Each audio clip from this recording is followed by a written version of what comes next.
It's Friday, 24th of July, 2020. Hope you're having a lovely day wherever you are. Thank you so much for joining us. This is Oromia Media Network. I am Asli Galgalo.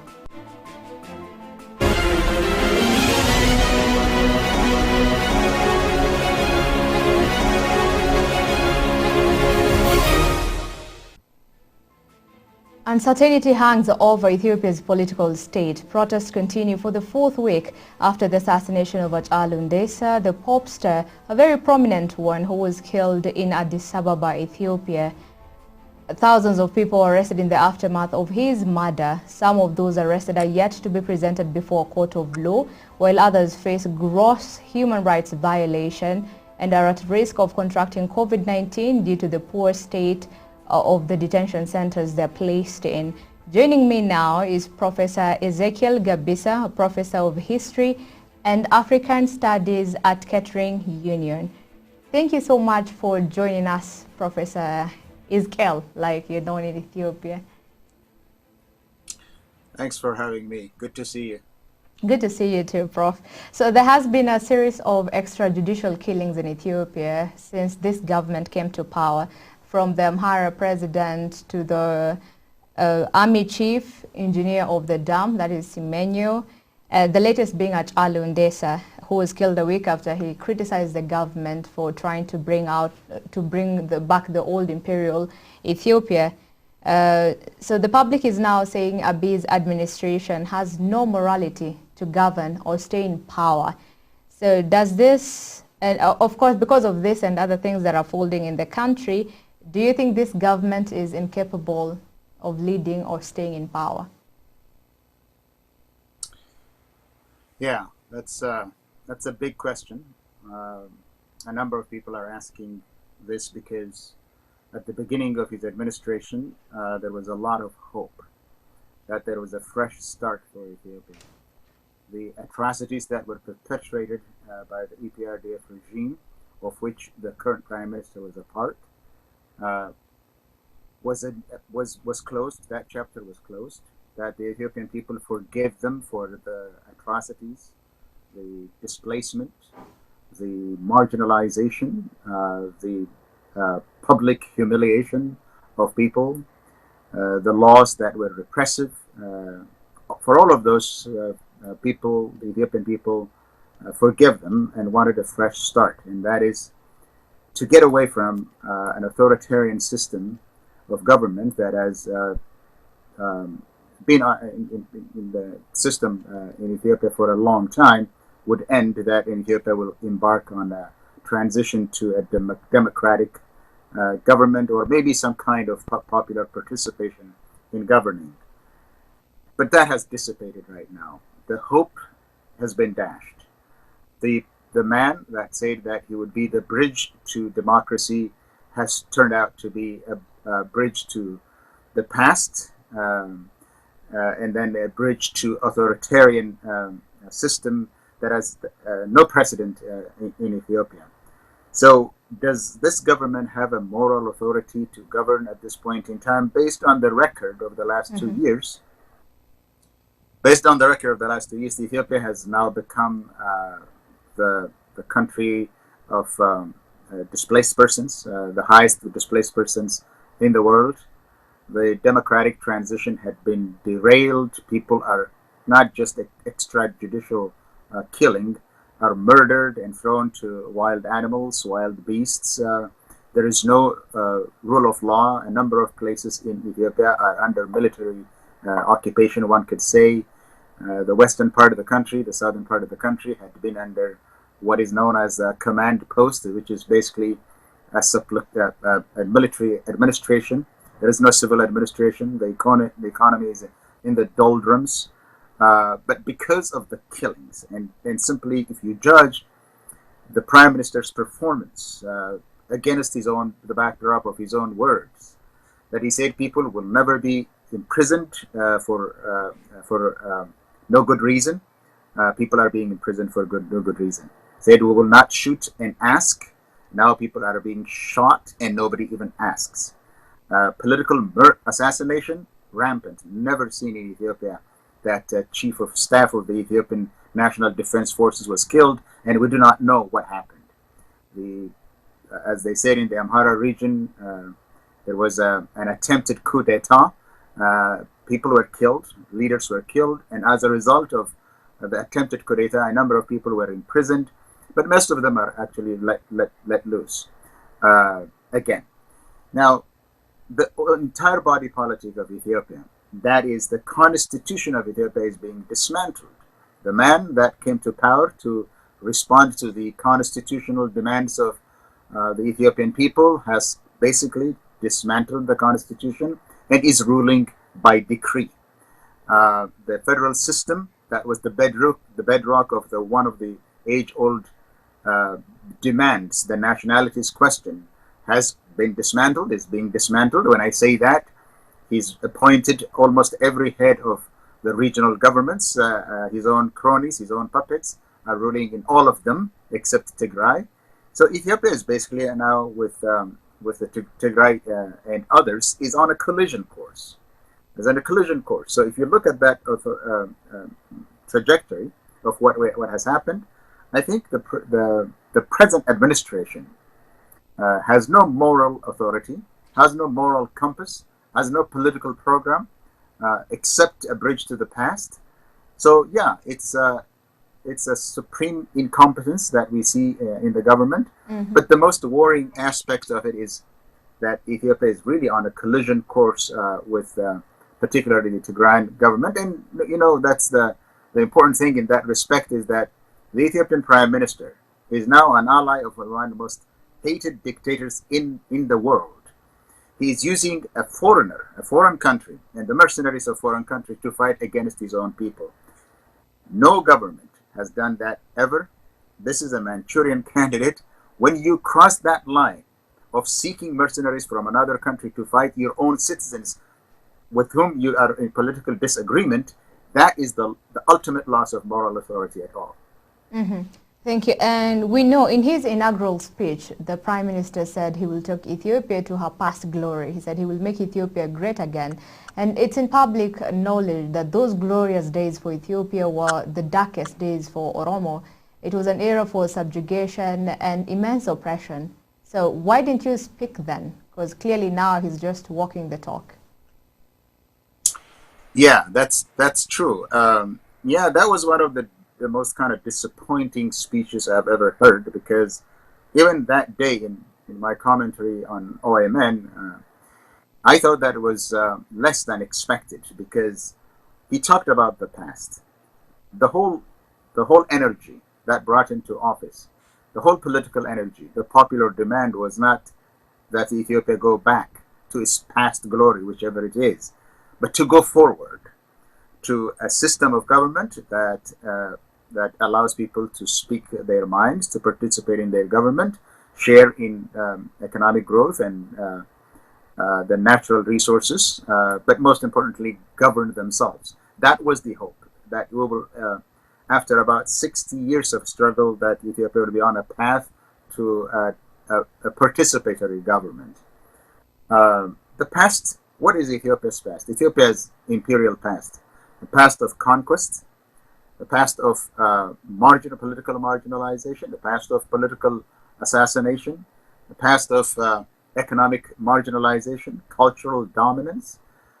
The whole thing is absurd on the face of it at the time, because remember 1974 revolution, there were two questions that were raised, the popular question that were raised.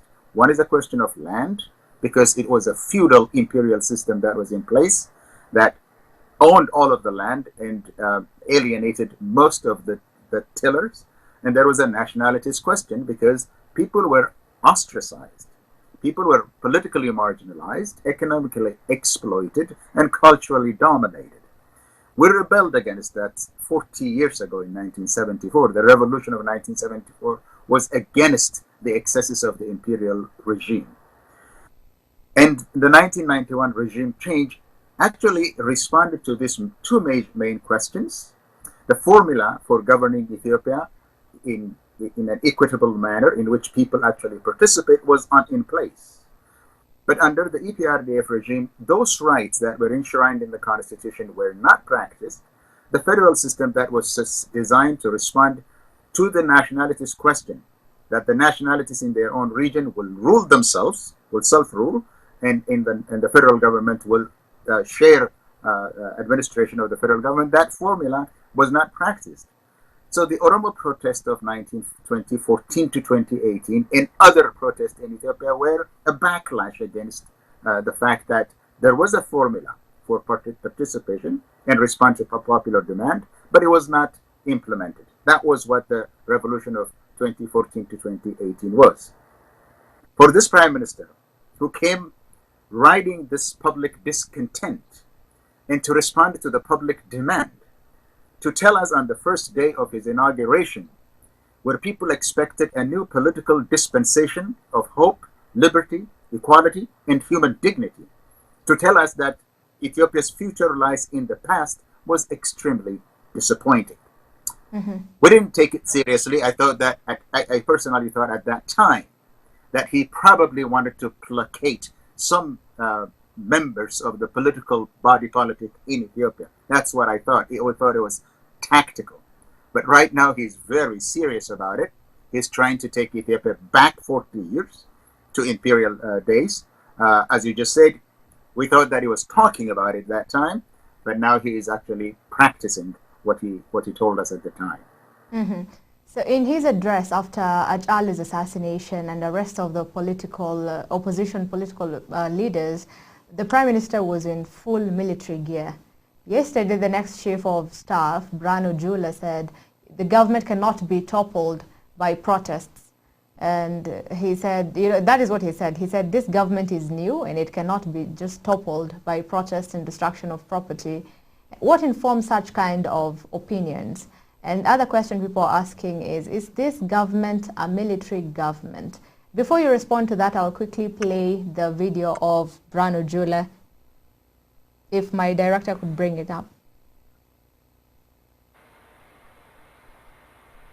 waggaa 27 uummata cunqursee waan ta'eef mootummaa shame waan ta'eef mootummaan kun haaraa kufuu hin danda'u iyyuudhaan karaa cufuudhaan mana gubuudhaan kufuu hin danda'u haaraa gana uummata isa barbaadu miliyoonotaatu jira waan ta'e namni siyaasa beeku kana laaluu sirra jiraata namni siyaasa beeka jedhu kana xiinxaluu sirra jiraata mootummaa decline godheef mootummaa ol ka'aa jiru qixxee jissuu hin danda'u ilaalchi siyaasaa lammii. Yeah, that was the statement he made yesterday. So what's your take on that? Okay, this is the Deputy Chief of Staff of Ethiopia's National Defense Forces. It was not his role to play a politician. What he just said is utterly political. As a member, as a leader of the Ethiopian National Defense Forces, he's supposed to be apolitical, not comment on political situations. It was not his role to declare that this government is new or old, that it was built on the ashes of the 27 years of dictatorship. It was not his role to be a political military leader. Second, his role was to be a head of the military who would protect the Constitution and the constitutional order. For him to say that this government, a new government, it cannot be toppled. It cannot be toppled by popular protests, is what he's saying. That you cannot protest against this government. It is rising, he said. It's going up. It's not going down. You can speak of probably toppling a declining government, but a rising dictatorship cannot be toppled, is what he's saying. So it is very sad that a military leader who is supposed to be apolitical is actually delving into very, very heated political debate and side with the present government is ominous. That the military is actually now the protector of a regime, not the Ethiopian state, not the protector of the constitution, but a regime that in and of itself is illegal. I mean, I don't want to go into this, but the party that has usurped power, the Prosperity Party, basically usurped power from the EPRDF that was elected in 2015. Now they has mangled the constitution, said that they have interpreted it, and then extended their stay in power. And for him to say that elections don't matter, the constitution doesn't matter, this government cannot be toppled, it's unbecoming of a military leader. It's not appropriate for a military leader to say that, but it just tells you the whole story of the sad story of the present transition in Ethiopia. When you say that the prime minister emerged after the assassination of Hachalu on television with the fatigue, that was not even a military fatigue. That was a hunter's camouflage. Mm-hmm. But what he was doing was basically he was wearing a bulletproof vest, and he's wearing on that the camouflage. A 25-year, I mean, you can buy it on Amazon for $25. That's also unbecoming of the head of government of Ethiopia. It was probably designed to threaten the political opposition, but it's a cheap way of threatening. He's a civilian. He was not supposed to be a military. He was not supposed to put even a proper military fatigue because of the civilian control of the military. So when you put these two together, it just tells the sad story of Ethiopia's politics right now, that the militarization of Ethiopian politics, that the Ethiopian government has been appropriated by a clique.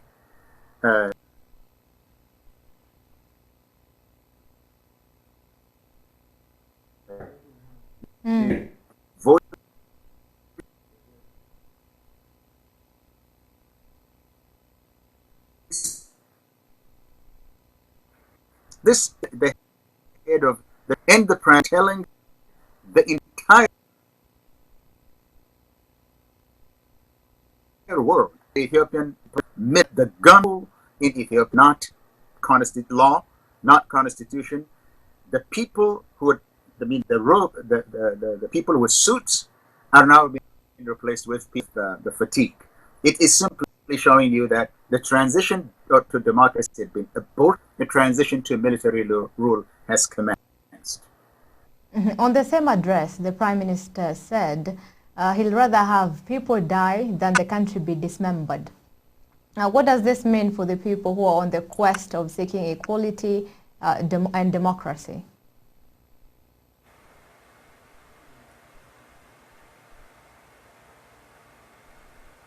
Prof?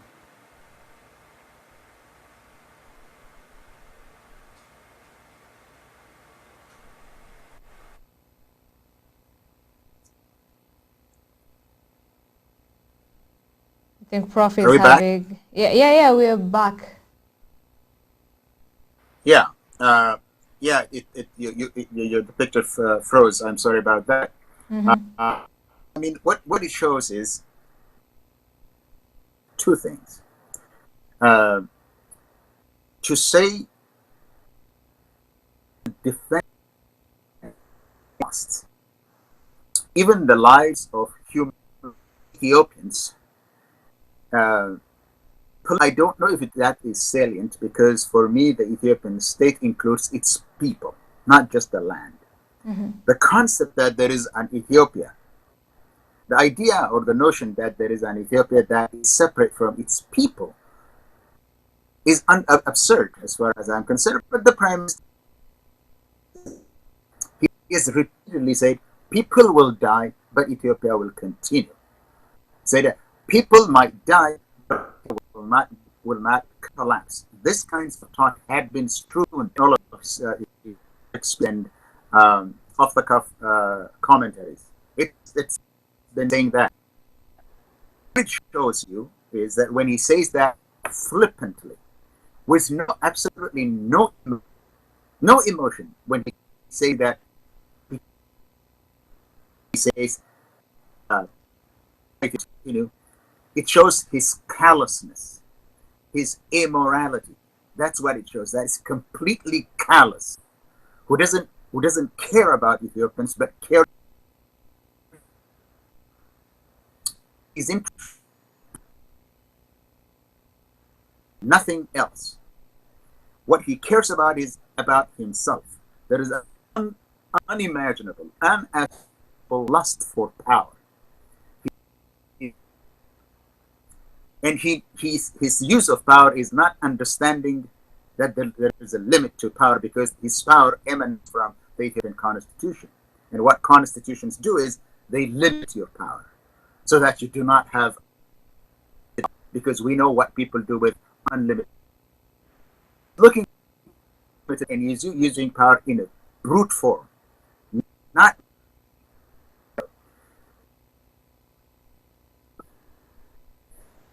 he does groups of people that are Ethiopians, but the parasites are simply to be removed from the politic. The callousness, the immorality is absolutely unimaginable, but it also tells us about the person that is in power today. In world history, in particular in African history, there have been people with psychosis that have entered into political office and we are capable of doing. That the guy has no control over his own impulses. He lives day by day. He only acts day by day to try to satiate that urge for power. What the consequence would be tomorrow and the day after tomorrow is not in his imagination. He cannot think that way because of that insatiable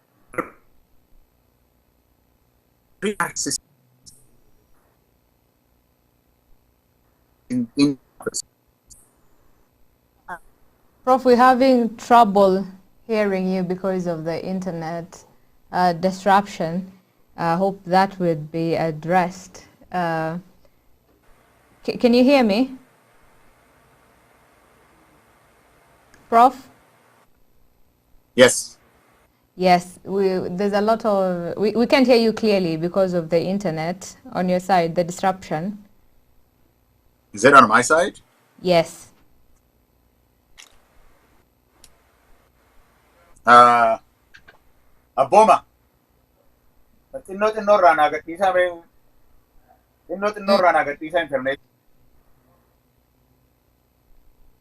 And the next question. So yesterday on the Oromia Police Commission's Facebook page, they were blaming the armed groups. They were saying the rebel groups who are raping people, killing people, and destroying property in different regions of Oromia. And yet, from the victims who we've spoken to from those areas, they identified the perpetrators as the security forces. Remember, the government had previously said they have no territory under rebel control. Yet now they're blaming the same people they said are not even there. So why is the government not able to protect its citizens from people they're alleging actually conducted that on people? I mean,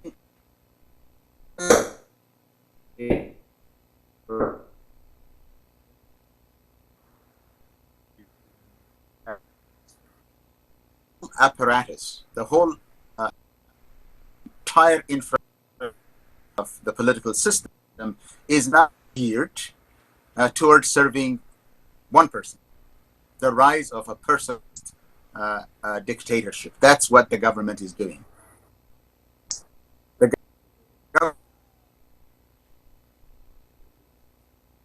Yeah. Your network is not back. Your internet is very, very shaky. We can't hear you clearly.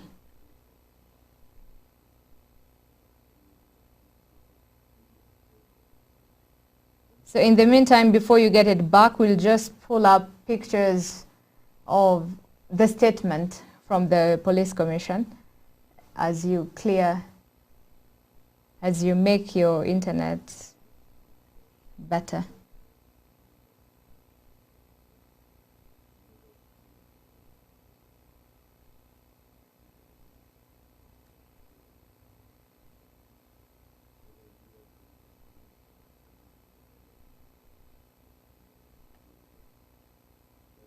Prof?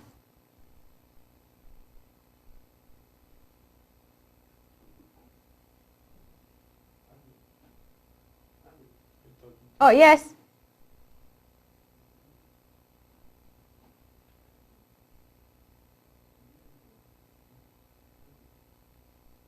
So this is the post by the police commission yesterday. It's written in Afan Oromo for people who cannot read it or speak Afan Oromo. The first one says, Nagini umat Kenya bosi asatifaka olu inheyamu.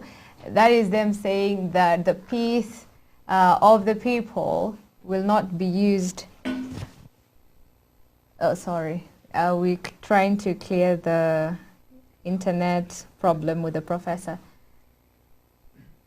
So that is the police commissioner. Of course, they're planting trees, as you can see. So they're saying they will not allow people to suffer from the people they're alleging they're actually affecting the peace in Oromia.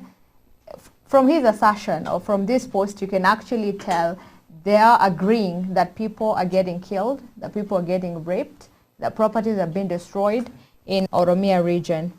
And what we've been talking about with the professor so far is the professor was talking about if the country is actually run in a military way or in a military state. As you saw, the next chief of staff, Brano Jula, was talking to the press, and he said that this government cannot be toppled with protest because it's a new government. It's not a government that is coming down. It's actually one that is going up. Another thing that they talked about, or rather my professor and myself were talking about, is whether the government is going back to the dark days of subjugation and oppression of the Oromo people, and if there's any hope of this government to change its ways.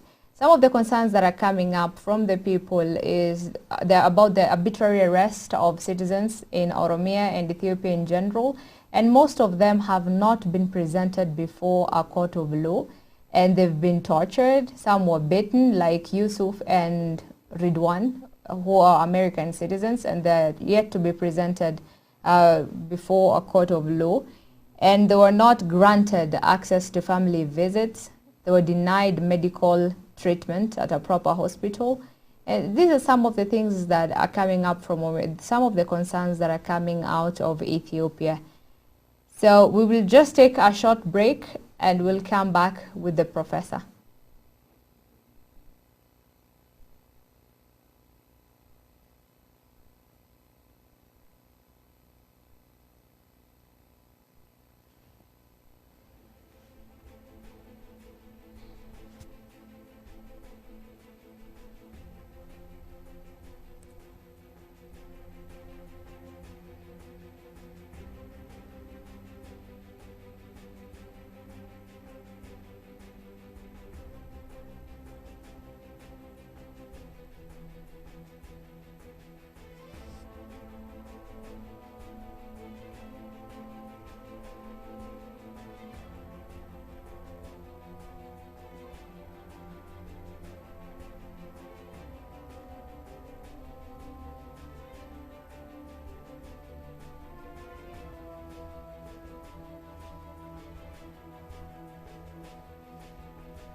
Thank you for staying with us. This is Oromo Media Network. I am Asli Gilgalo. We're talking with Professor Ezekiel Gabbissa. We had a glitch, but we're now back.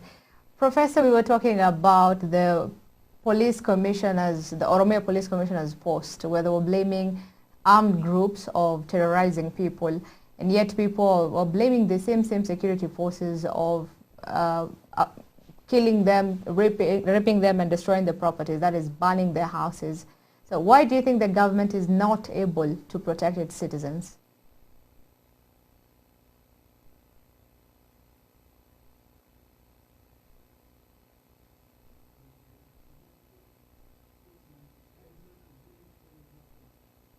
We can't hear you. Could you kindly turn your mic on?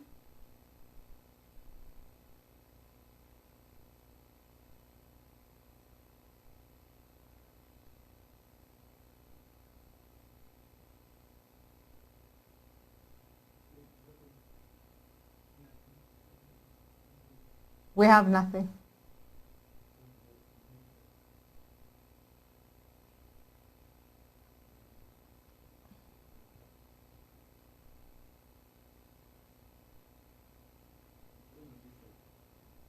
Yes. Yes.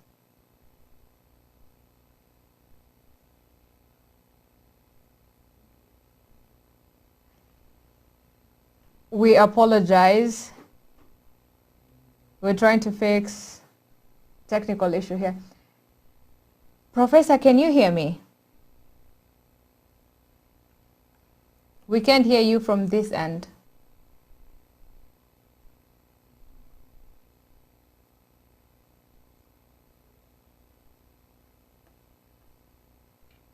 So as that is fixed, I'll briefly take you through what has been going in the country. That is, Hachalu was killed on 29th of June this year.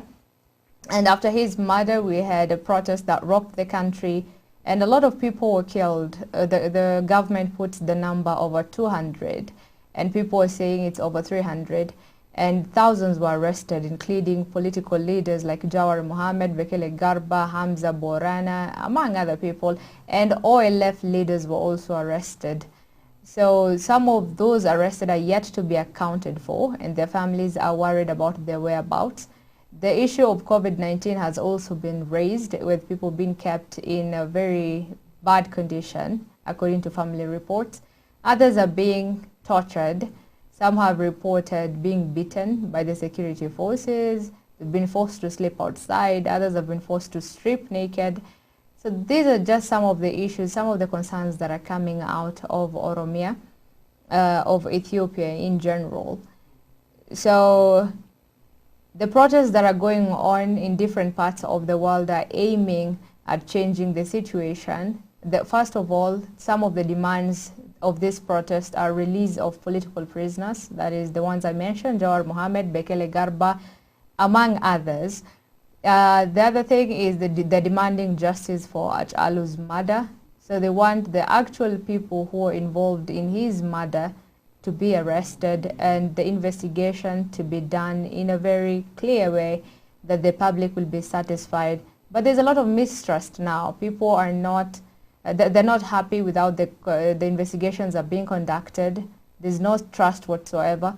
And later with the professor, we will discuss what enforces some of the mistrust that we're witnessing now. So, Cindy, do we have the professor back?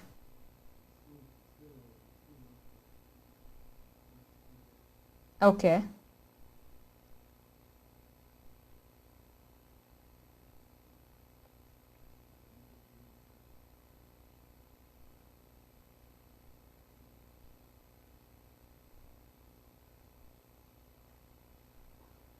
So we will again take a short break and bring the professor with us so that we can address some of the issues that are really bothering people. And what is the way forward for the Oromo nation? What is the way forward for the country? What do we expect in the coming days are some of the issues that we will be discussing on our desk today. Stay with us.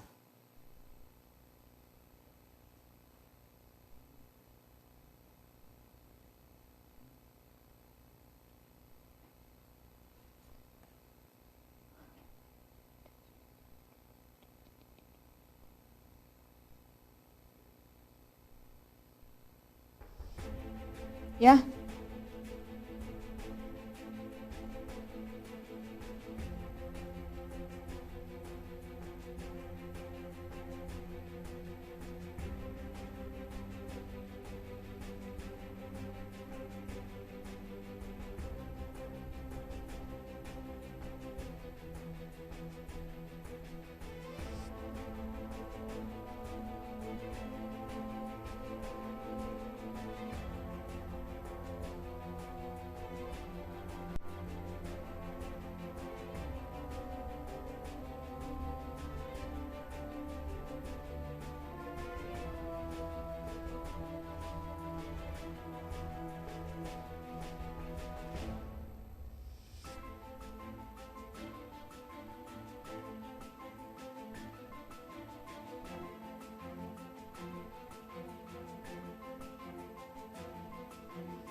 Jira kono.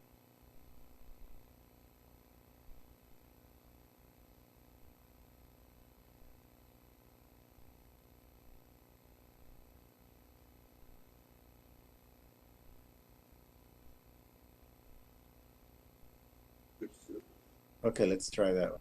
Try.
Thank you so much for staying with us.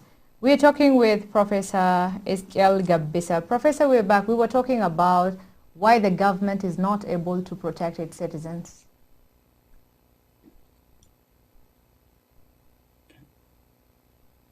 Can't hear you. Yeah. Can you hear me? Yes, yes, clearly. Yeah. Could you speak up a little bit? Oh yeah, we were discussing why the government is not able to protect its citizens. That is where we were at before the glitch.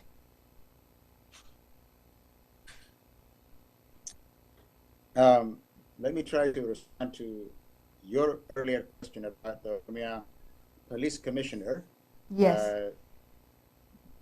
I can hear you now very loud and clear, saying that the lack of public security is because of armed groups that are roaming the countryside. Was that the case? And I mean, this is an old and tried tactic of Ethiopian governments, that they choose their target, and when they want to destroy them, they blame everything that goes wrong on the target. This is not, by the way, this is not just the Oromo Liberation Front that they're blaming. They're doing it to the TPLF as well. For everything that has gone wrong in that country, they're blaming two groups of people, or two political parties. One is the TPLF and another is the OLF. Why are they doing that? Well, TPLF is the most powerful organized political party that has a state government. The OLF is a political party, an older political party, the party that actually taught the Oromo people about Oromoma, taught them about their right to self-determination, organized them for political opposition and resistance against Ethiopian imperial regime. It is the symbol of Oromo resistance, Oromo aspiration for freedom, equality, and human dignity. The OLF, even past government had said, especially unless they now say that it is possible to remove the OLF out of the hearts of the Oromo people. And that is true. And the reason is that there is no area of Oromia, there is no area in Ethiopia where Oromos were not killed, maimed, imprisoned, and banished out of the country because of the OLF. Why is the OLF so popular, as was seen in September 2018 when they returned from Eritrea? Because that is a genuine party that grew out of the struggle of Oromo. That cannot be changed. Governments have tried it, and that has not changed. But for this government that ostensibly came out of the OPDO and an advocate for Oromo rights, the kind of potent political force that could present, if not total obliteration, but a competition to this government is the OLF. So they would probably use all kinds of tactics, just like their predecessors, to discredit and dislodge the OLF. That's their problem. Now, as you just said, in some of the areas where some atrocities were perpetrated, people from other ethnic groups who live in Oromia have come and said that we were saved because we took refuge in the homes of our Oromo friends. And the Oromo in many regions, Oromo people who are lifelong residents in many regions where atrocities have been perpetrated in recent weeks, have come out and said that we do not know the people that actually committed this. We don't know them. All we know is that they have the military fatigue of the Ethiopian security forces. This is a tactic, a very brutal tactic, a very immoral tactic of killing people, including Hajalo, murdering people in broad daylight, blowing their heads out in broad daylight, and then blaming it on a political party only for political purposes. This has not been seen in Ethiopia, but it is not something that's going to stand. The reason that you asked me that the Oromia government is saying we're not going to stand, we'll make sure that the rule of law is respected. Well, it's a good political rhetoric, but it cannot be substantiated. It is not in Oromo history, it is not in the history of the OLF to attack innocent human beings. There is no reason for the OLF to attack innocent people, because in a free competition, in a free political competition, in a free election, there is no fear. There is no fear for the entire Oromo people to fear democracy, and for the OLF, the Oromo Liberation Front, to fear any political competition. It is those who are afraid of political competition that have muzzled the people, that are killing people, to establish a dictatorship. They're trying to make OLF absolutely unacceptable to any section of the Ethiopian people by blaming on them all kinds of atrocities that are perpetrated by the hired hands of this government. It's a fear of political competition. Will it succeed? We will see, but this will not stand. The Prime Minister inherited a system that was on the brink of, failure. This is due to the regime that was there before. And he had promised that he would lead a commission, or rather form a commission that will oversee the transition of the justice process. To this effect, he formed the Ministry of Peace. But before this ministry could do anything, before any peace could be, before the Ministry of Peace itself could work, we're back to crisis again. What does this mean?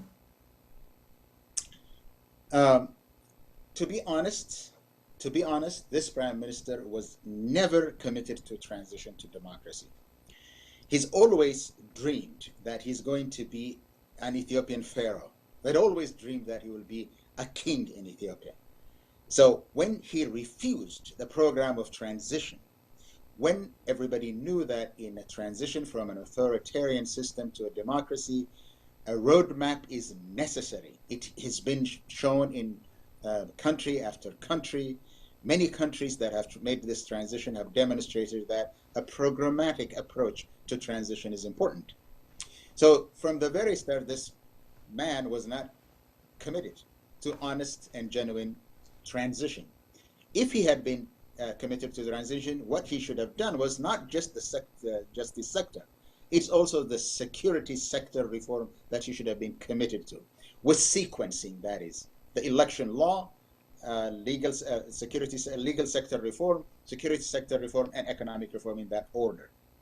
So the idea that they inherited a malfunctioning government, I cannot understand how that could be accepted by any thinking human being, because the Ethiopia was governed much better under the EPRDF number 1. The security of persons was much better under the EPRDF number 1. The economy in Ethiopian history, economic transformation actually occurred under the previous government. We can say that the benefits of growth were not shared adequately, but that the Ethiopian economy had not grown under the tutelage of the development state is a fake story. So it is the government, this government, that did not want a transition to democracy, because democratic competition would not have resulted in the election of his brand of politics. So the security sector failed because they never emphasized the idea that the Ethiopian security must be public security, not regime security. The Ethiopian security forces have always been protectors of the regime from the public. That's the way they are organized. The reform should have reversed this relationship, should have made that the security forces in Ethiopia, including the military, all the security apparatus of Ethiopia, should have been reformed to shift from regime security to public security. That was not done, because it was never intended by this government to make sure that the security apparatus in Ethiopia was a public security apparatus or structure, because it was never wanted that way. That's why this government is actually training, the Prime Minister is training separate forces. One is called the Republican Guard, that has about 10,000 people commanded directly by the Prime Minister. There are about 40,000 armed personnel under the security, the national security system. And there is also the Oromia government, where they have about 60,000 newly trained special forces. These are directly commanded on the side of the Ethiopian National Defense Forces by the Prime Minister. It was never intended. It was never intended to make sure this country transitioned to democracy, never intended that the security forces would serve the public security and respect the rule of law and be committed to the Constitution and the constitutional order.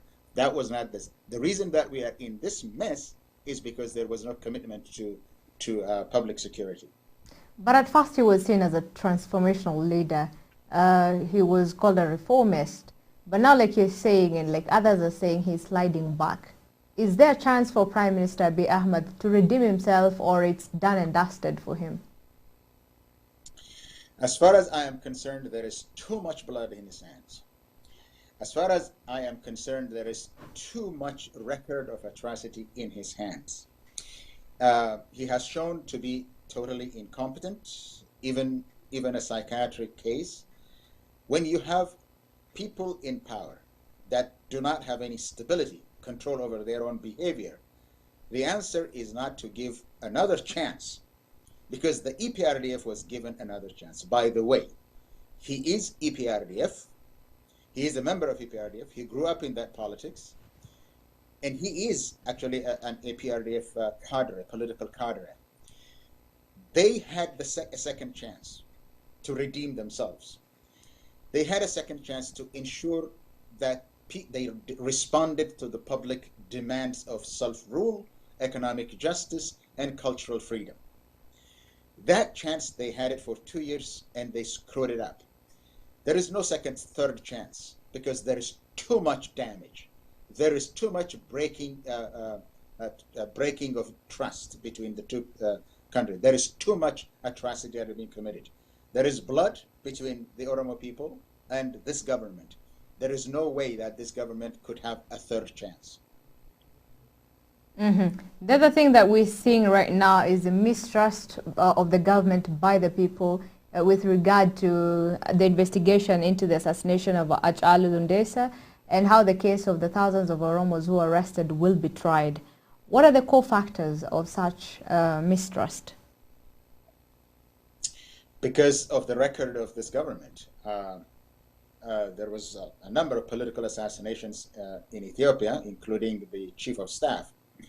It's been like more than a year and a half. We do not know anything about who killed him, who the perpetrator is, where the weapons are, the reason why he killed. It is simply shrouded with mystery. There are many other people that were killed in the Amhara region. The people that are actually accused of the crime are now released. There is a lot of killing, not of officials in Ethiopia, and nothing is done about that. Why would anybody believe that they're going to conduct this time a real police investigation, independent investigation, free from political tutelage? There is no record to build that trust on. It is the record of this government that even these days, even including the assassination of Hachalu, they have said some 15 things about who killed him. Imagine the Prime Minister himself saying that we're going to wait until the police had completed their investigation and reported on the whole story. And one side of his mouth he said that, the other side of his mouth he said it was done by a collaboration of Egypt, the TPLF, and the OLF. The same was said by the Oromia regional government, who on the day that Hachalu was being buried was sitting bold-faced in Finfinne, not even attending the funeral, said that it is the OLF and the TPLF that killed him. You can't trust that kind of thing. And the Attorney General came out rehearsing, she was caught rehearsing what to say.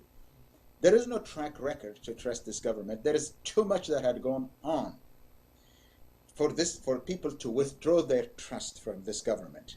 So the lack of trust, the growing mistrust, even today, for God's sakes, even today, isn't it time to de-escalate tensions? Isn't it time that because there is growing tension in the country, that it is important to lower the rhetoric?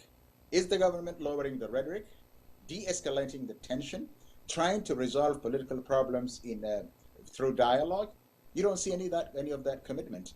There is no political ground to trust this government. There is no legal ground to trust this government. There is no moral ground to trust the head of this government. So the reason is its own track record, its own record in all of these three areas that I mentioned. So to rebuild this trust, I don't think so.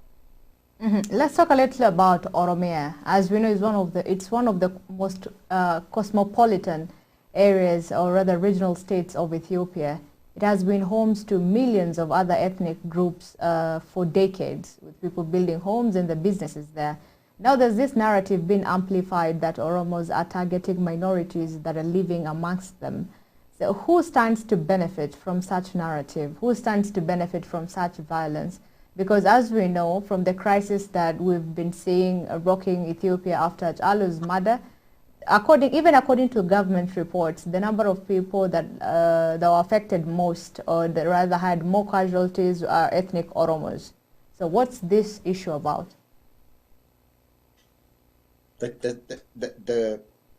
What you just said has been going on for 2 years, that Oromos were being killed, but the government was more interested in publicizing and going after supposedly people who were abducted in the Western Oromia region. When in Western Oromia and all of Western Oromia, people were being killed day in and day out in their farms, in their homes, along the street to the marketplace, everywhere. Now, you said who benefits? Who benefits from blaming the killing of and the murder and the mayhem on the OLF and other political actors? It is the government of Prosperity Party and its political allies, the unitarists, imperialist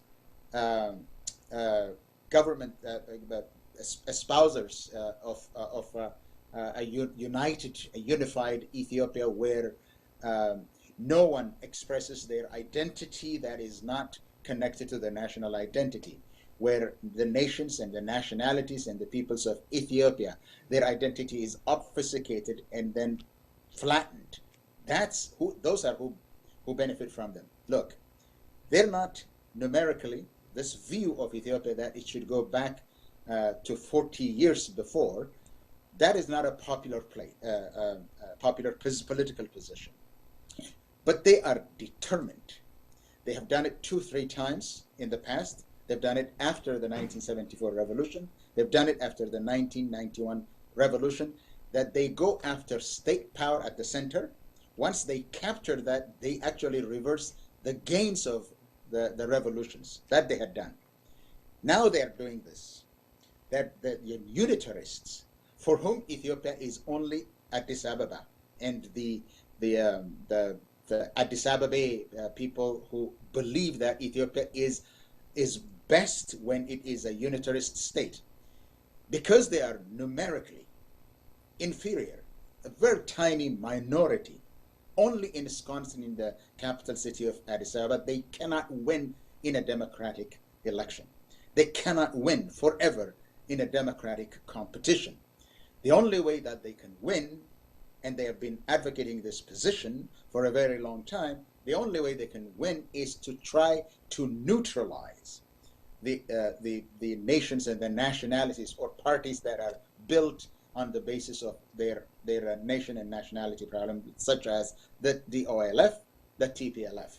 Because they stand no chance of winning in competition, they're trying to destroy these parties so that they can win by establishing a dictatorship. The question that you asked me earlier, we do not need a democracy, said one of the political leaders of Izema. Said, we do not need a democracy when the country is threatened. This country needs a democracy to save the country from itself. But they are not on that trajectory. They're going to use all means necessary to kill, to maim, to banish, and imprison political leaders so that can have a field day in Ethiopia to do what they will. Mm-hmm. Ajala, in his songs, he talked about the struggles the Oromo people have been going through for years. And in Malanjura, he said, do I even exist? What existence is mine? Do I belong here? You know, among some of the questions that he asked in that song. So the Oromos feel like they're not part of Ethiopia. Right now, people are being killed, mothers are mourning the death of their sons. The government is going about its business. What will it take for Oromos to feel a part of Ethiopia? I think that bridge is kind of burned this week.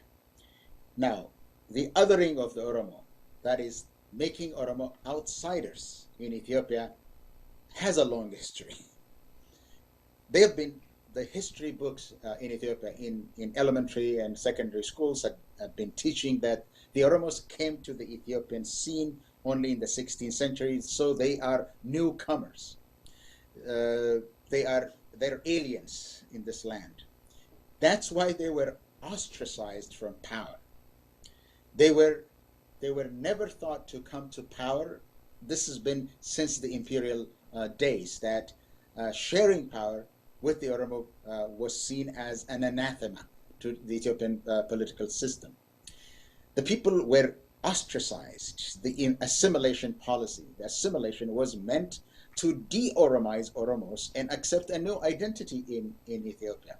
Regardless of what was done under the imperial regime and also under the military regime, in 1991, when the forces of the nations and nationalities toppled the military regime, we entered into a new contract in which the principle of self-rule in the regions and shared rule at the federal state would be operationalized.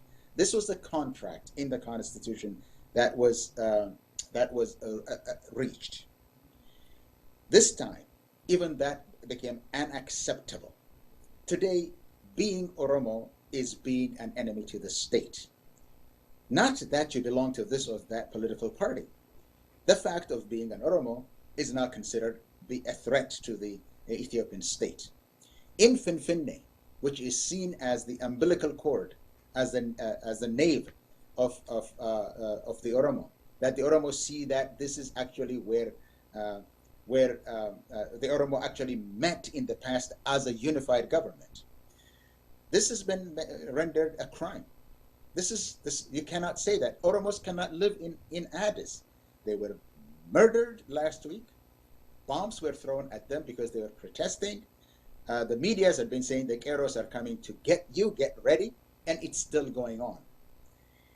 This process of othering the Oromo, ostracizing the Oromo, making them aliens in their own land has gone on too much for too long.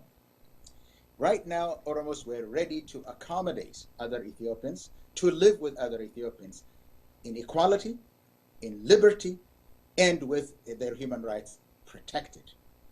That possibility of living under the formula that I just said of shared rules and self-rule had been obliterated. There is no hope right now that Oromos could keep their identity as Oromos and be a part of Ethiopia. That bridge had been crossed because being Oromo became a threat to the Ethiopian state. How could you live in a state that considers your person, your identity, a threat to the state? Look, this is not what Oromos wanted.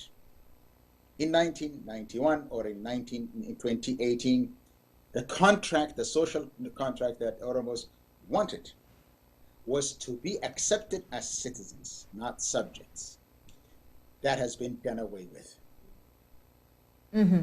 So when Abiy was first nominated by the then OPDO to be the prime minister, a lot of people, Jawar amongst them, said he was not the right man for the job, but he later supported him.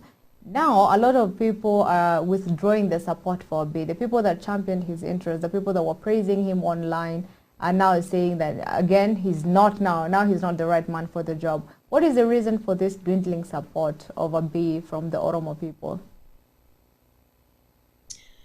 I think he was put on probation.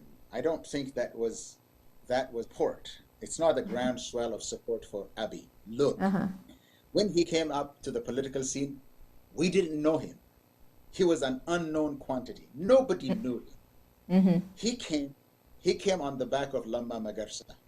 Nobody knew who Abiy was, what he had accomplished in his life, what he is committed to, what his beliefs are, what his personalities are. Nobody knew. Everybody trusted Lamma Magarsa at the time. So at the time, yes, Jawar opposed him. We all opposed him. I opposed his candidacy. But once he became prime minister, everybody said, all right, now that you are in office, we will give you critical support. That is, when you do what is in congruence with the demands of the people, we will support you. When you're against the demands of the people, we will oppose you. It's a probationary period. What you saw, the support, what is considered the support at that time, was the euphoria that the dictatorial government had fallen. And Abiy seemed to personify that change. He simply stepped into the picture. He stepped into the ladder, or made to step onto the platform. But he was an unknown quantity. Who knew his personality? Who knew his record? Who knew his educational background? We did not. We still don't. Everything is dubious about him. What we know is his how he acted on the political stage for 2 years. Given his record, and what he had done to Hachalu and to Jawar himself and to all political parties and leading Oromo personalities, political leaders,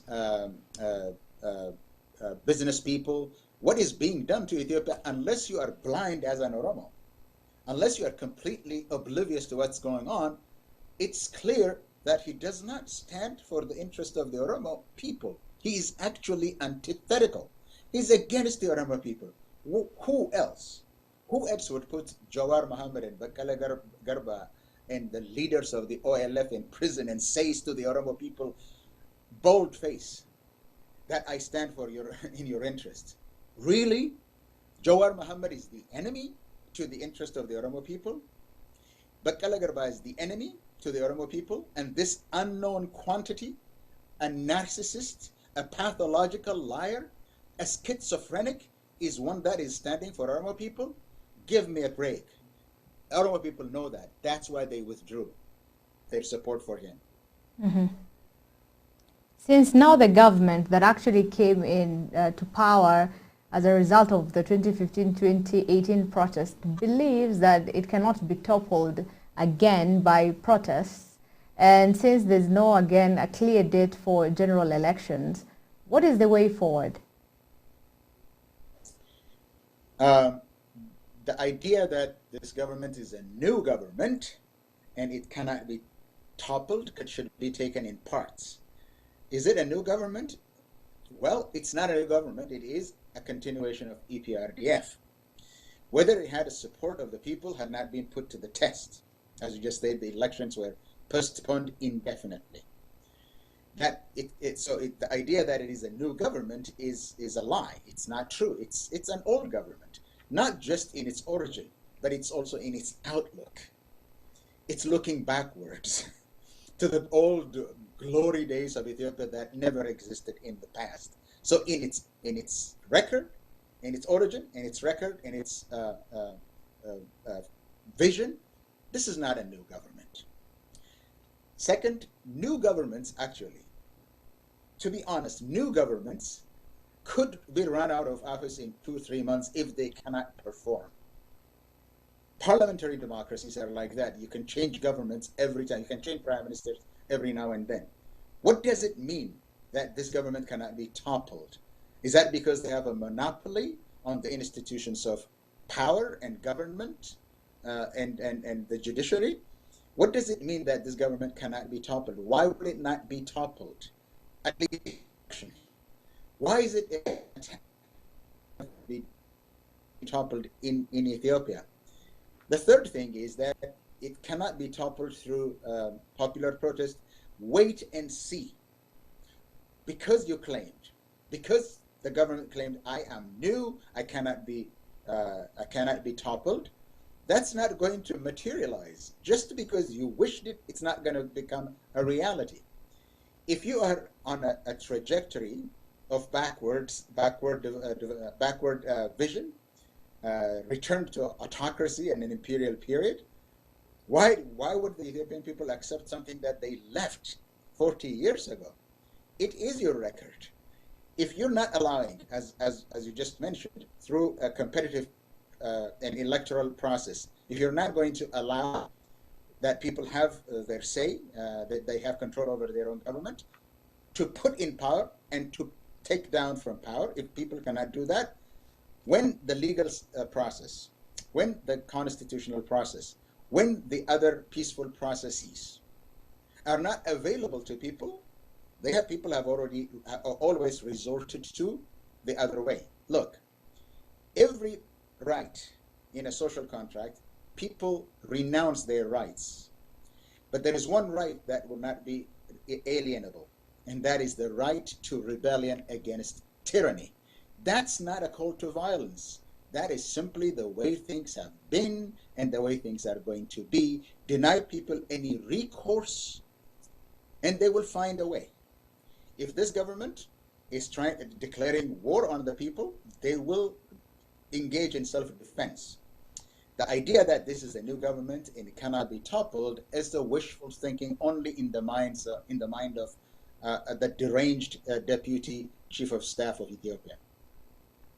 Thank you. We're coming to the end of the interview. Now, my last question is, what is your advice to the people of Ethiopia? What do you advise the Oromos back home who are frustrated, who have lost their loved ones, who are, people who are actually demanding the release of the leaders who are in prison? What is your say to them?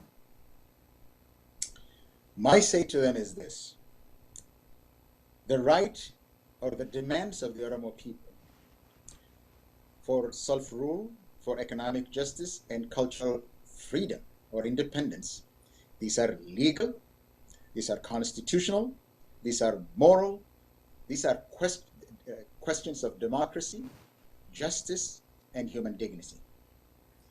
If they are not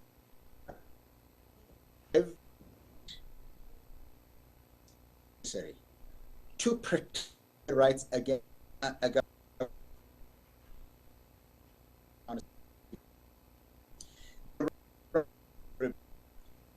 right to protest, the of the rights. They use any means necessary. What they do, they cannot do. The people of Ethiopia and Oromia cannot do hold violence against other people. The government tactic, it's a program to remain in power indefinitely. They will pull all steps. They will use any means necessary to muzzle and subjugate the Oromo people, and they cannot use the immoral means of frontal violence attack. It's not legal. It cannot be supported. Stay away from that. Other than that,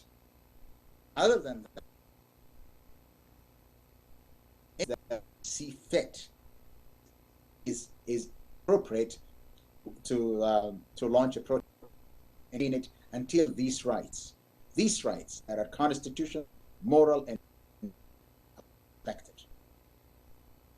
Thank you so much for talking to us, Professor Ezekiel. Well, thank you very much for having me. Thank you. And thank you for staying with us. This is Oromia Media Network. We have been talking with Professor Ezekiel Gabbissa, who is a professor of History and African Studies at Kettering Union. This is Oromia Media Network. My name is Asli Galgalo. See you next week. Do you have a lovely weekend?